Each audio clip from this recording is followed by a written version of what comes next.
So right now, there's a fantastic shift happening in B2B to communicate and engage with customers in an authentic manner and using emotion as a key part of that. This, of course, is in stark contrast to the bland corporate style of traditional B2B marketing, which for the past few decades has pretty much thought of B2B buyers as robots or an entirely different species altogether. But recently, I've had the pleasure of speaking with a series of experts on the show who are brilliantly in tune with this shift. And between them, they've made the most compelling case possible for why the shift is happening and why it will work so much better as a result. But having made the case for humanizing B2B marketing, I realized that we needed to get an expert on the show who could provide a structure, if you will, for how to create and execute campaigns of this type. And a few weeks back, I was stuck in a deep dive LinkedIn scrollathon and came across an award for a campaign which the agency Alex Swann had delivered for a ventilation system manufacturer. Now, it's probably fair to say that ventilation systems are a bit of a challenge to make compelling, exciting, or attention-grabbing. However, in fairness to the agency, the campaign that they came up with was good and well worthy of the award. But better yet, with the results that it got, specifically £7.4 million worth of quoted sales off the back of a £50,000 total campaign spend.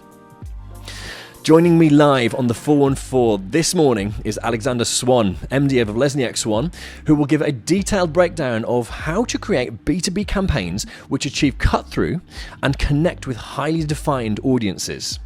He's also going to go into detail covering the many elements of campaigns which he feels are ignored by a large portion of B2B marketers.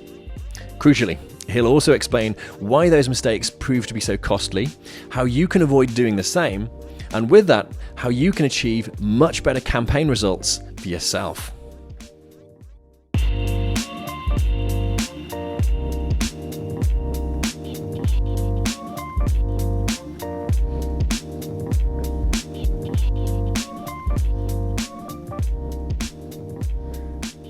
Hello, good morning. My name's James Rostance, and this is the 414 live here on LinkedIn Live this Thursday morning.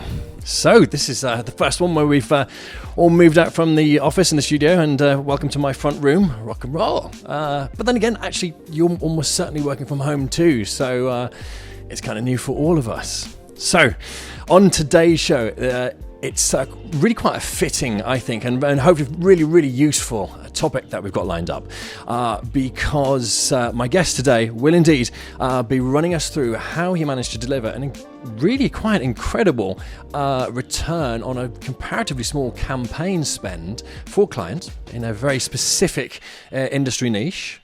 But to explain about this in more detail and as promised to really dig down into everything so that hopefully you can get a great appreciation of how this is done and how you might be able to implement this for yourself. Please welcome, all the way from Stoke-on-Trent, please welcome Mr. Alex Swann. Alex, good morning.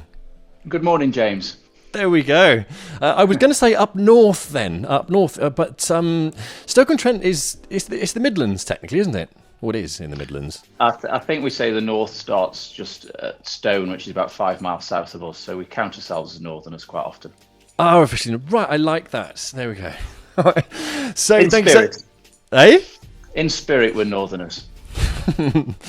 So, well, hey, thank you so much for joining us this morning. I've been looking forward to this. So, could I start by just asking you to explain the campaign that you worked on for delivering this?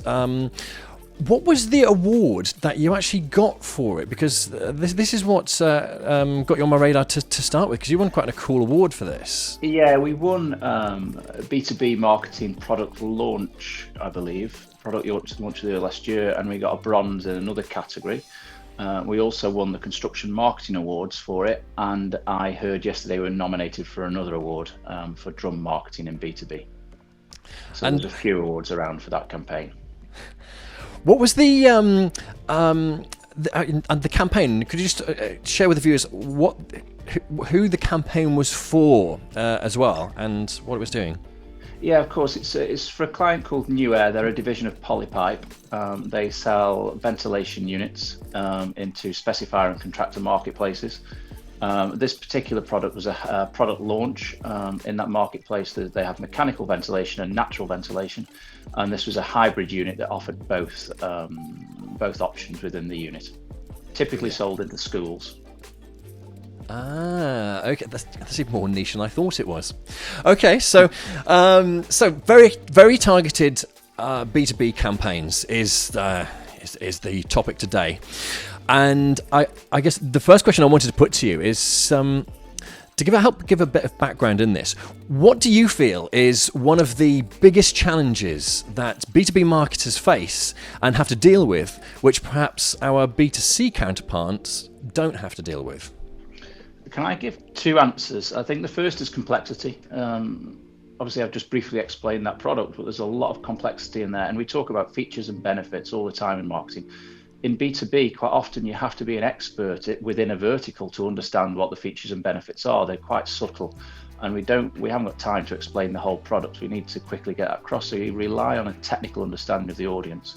And the second issue, quite often in particular, the markets we deal with, is you have some areas of the market, specifiers, maybe architects, maybe consultants, that are really interested in features and benefits and what the product does, its green credentials, all that good, great stuff. And then you also have contractors that are responsible for purchasing and fitting. And contractors are interested in three things. Is it cheap? Can I have it yesterday? And is it easy to fit? So, and you have to rely on that double sales sometimes, and sometimes those messages gets mixed. So there's two things really. Nice. In fact, I believe you and everyone refers to it as complex sales, right? For when you've got something like that to contend with. Yes, we refer to it as a complex sale. It's not straightforward. You're not selling a tin of beans on the supermarket. It requires a bit more thought. I like that. So, could we then look into in creating a B2B campaign such as this?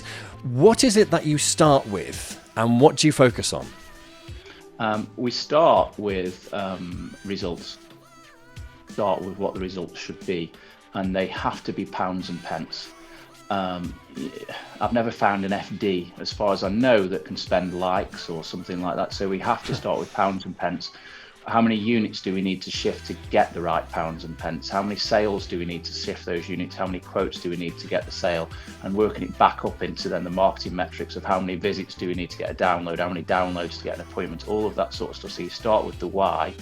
In like most things in life, really start with the why, and the why is the result. So what results do we want? And then the second thing on that is the relevance of that product. Has it got a feature? Has it got a benefit that makes it relevant to the audience? Because if it hasn't got that, we're really struggling. It has to have a decent bit of relevant messaging to the audience to add some value to their working lives. So, is there anything that you said about making a point of strongly embracing and devising in campaigns, in addition to, as you say, starting with your why? Yeah, I would argue we talk about emotions. There's a big trend in the moment for B2B and human, and they really mean emotion. We need to put emotion into the sale because we can quite often get stuck on that relevant part. And we need to make things engaging. We need to make them emotion. I use this phrase, I think it's quite a famous phrase actually, that people don't get fired for buying IBM. If I go back to that example of the tin of beans, if I'm on my way home tonight and I stop in the supermarket, if I'm allowed to stop in the supermarket, and I pick up a tin of beans, and my other half, and I don't know, all my favourite brand beans are sold out, so I'll pick up some others and take them home.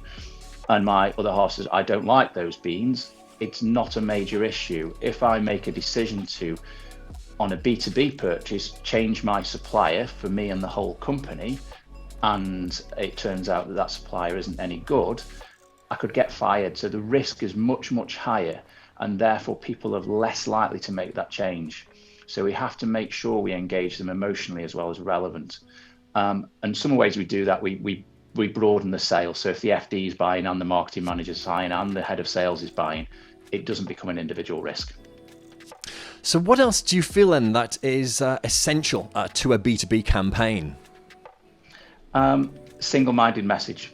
it's got to be a single-minded message. So on our briefing form, we have, what was the single most important thing? It doesn't need to be unique. We very rarely find things that are unique anymore, but it needs to be a territory you can claim, or you can claim well, or be the first to claim. And it can't be a message. Quite often with junior people or junior people in our organisation, anyway, when they write a brief, the single most important thing will be a number of points put into one sentence, which is still more than one thing. And that's the most important decision, and that's where the big mistakes come in, where people try and say too much about a product.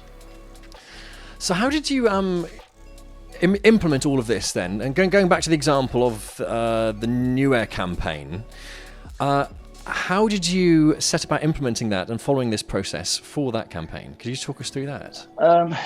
Yeah, first of all, we start with what we refer to as customer's journey. Most of the people viewing this will understand customer journey. We have so many stages in ours. If you look at customer journey on the internet, you'll find lots of different stages for that. We have a certain stage, and you have to look at the whole process. But if you're focused on what the results and the sales are, you've got to get through the sales team. These things are not bought online, particularly. They can be, but they're not. They are sold. You need a salesperson. So we quite often go into clients where the marketing department and the sales department just don't speak, whereas actually we need that whole journey working out. Are we, from the moment the client becomes aware, or the potential client becomes aware of the product or the brand, all the way through to the fitting and the post-sale communications, and it has to be that whole journey. That's the most important thing. And then making sure that we're using communications that are relevant, that agnostic approach. If it turns out that sending direct mail is the best way to do that, then that's what we do. If it turns out that it's TV ads, or it turns out that it's a man walking up and down to the sandwich board, then that's the medium we use. So it's to be agnostic in media choice and make sure you're addressing that whole customer journey. That definitely. I like the point you made there about the you as well find often that sales and marketing departments don't talk to each other, or there's a disconnect, if you will. In fact, in the comments right now, Gert Schultz, he was one of our superstar guests that we had on, I think just before Christmas. He's a B2B sales trainer, and this is very much a thing that he spends his days and weeks solving, is getting sales and marketing to work together. So how did you find that in terms of an outcome? Yeah. How did you find the sales and marketing department working together after your campaign, in this one in particular? Well, then it comes back to those results. So if they think marketing is a department that puts on events and can sort some sandwiches out, then you're not going to get. They're very subjective. Oh, they can make it look pretty. If it comes back to those results, those sales guys, on the whole, if we talk about stereotypical sales people, they're driven by results. They're driven by commission. So if you're providing them with leads, and you have to make sure you're providing the right leads, talk about marketing qualified leads and sales leads, then they'll love you. They want to sell. Hopefully their whole pay regime is written so they sell, and so they want to sell and they want leads. So if you're providing that to them, then you don't really need to be that friendly with them. They'll be very, very happy for the leads to come in. So it's just about that, making sure you're communicating that well. So with them campaign creation, what do you see as main mistakes to avoid then when strategizing what it is that you're setting out to do? I think the other thing is we talk about a concept of an uninvited guest. So an ad, certainly a lead generation ad, where we're not speaking to, we're interrupting people's lives. So we've got to intrigue them. We've got to captivate them in what we say. We have to bring in entertainment. We have to make them laugh, or at least smile a little bit, cry, or feel empathy, or just to simply think. And if they're doing those things, if we can engage them in that way with the relevant message and convince them that what we've got to offer is unique and valuable, then we become an invited guest. And really what we're trying to do with those campaigns is open a conversation. And if we can then open a conversation and engage them and become an invited guest, when that salesman knocks on the door, it makes it easy for them.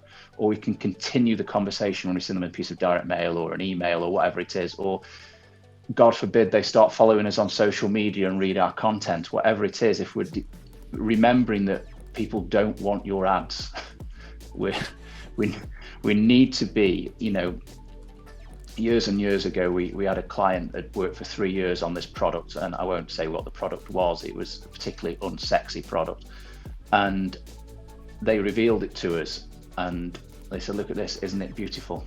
And it wasn't. It was a piece of black rubber, and luckily my creative director at the time just went, "No, it's not." So we need to.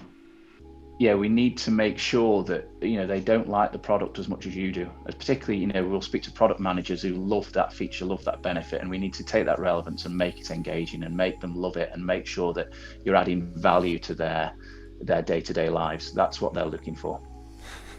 That's got to be a tough call, or rather, it takes a certain amount of character strength to say, "Yeah, I'm sorry, but your product or feature isn't as strong as you think it is." But then I guess that's where you find the hidden magic, right? Or look for that unpolished diamond within their offering. That sounds like what you were doing there. Is that about right? Yeah, that's exactly what we're looking for. It just needs to be something we can hang a campaign on, something that someone will buy, and then if we add the engagement to it, then we can deliver it.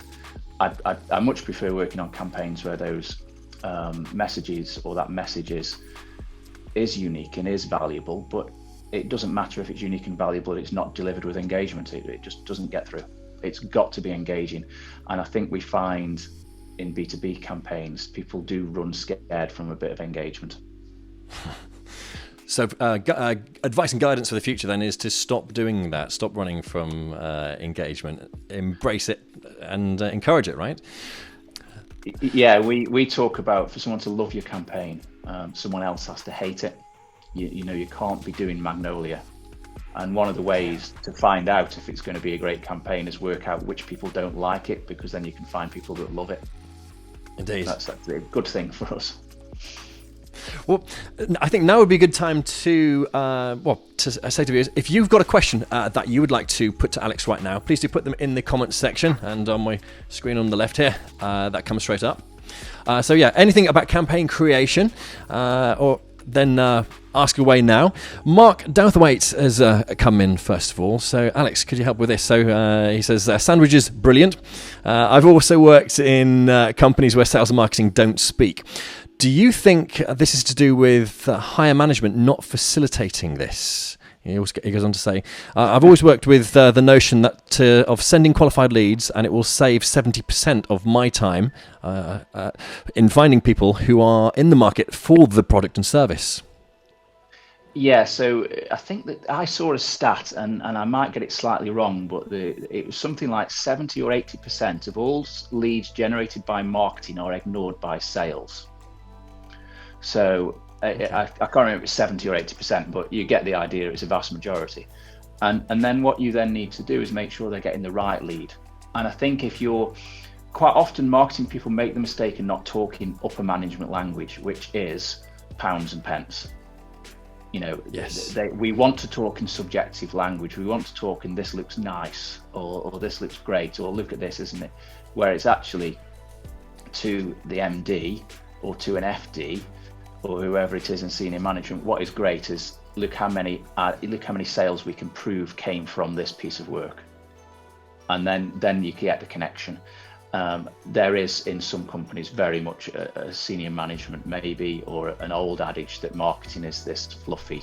As I said, they do events and can get a great sandwich there, or other finger food. Yeah. It's painful, but true in a lot of cases. However, this is what I really like about doing the show and indeed speaking with yourself, because it's helping once people know and recognise that there's something that needs fixing.